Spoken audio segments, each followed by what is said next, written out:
मंदिर रे मानसी सत धरा पड़ा पर माँ ठाकुराणी कहे ज्योति को, ज्योति जा संभाल तो भौणी को, मानसी को जाई संभाल।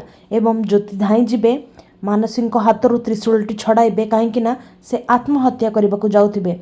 ज्योति कहे अपा ये कौन करुचु, तू कौन पागल हो गलु कि, तू चाहूचु ना मु जीवन बाबू को सान बाबू को तो विषय किसी भी न कहे। एवं तांकर एक कथा शुणी मानसी उत्तर देवे जे तमें मैंने समस्ते तो सबकिछ जाणीगलुनी, तू जमीती भी हेले सान बाबू को सब कथा कहीदेबू, मोर बंचिकी आ किसी लाभ ना, मत मरवाक दे।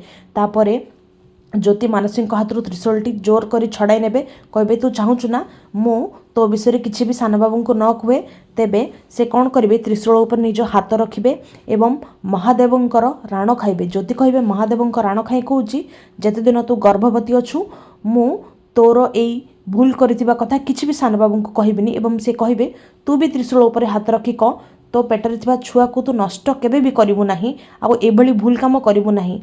एवं किंतु मानसी किछि भी कहू नथिबे एवं तांको मन रे शैतान बुद्धि खेलौथिबे।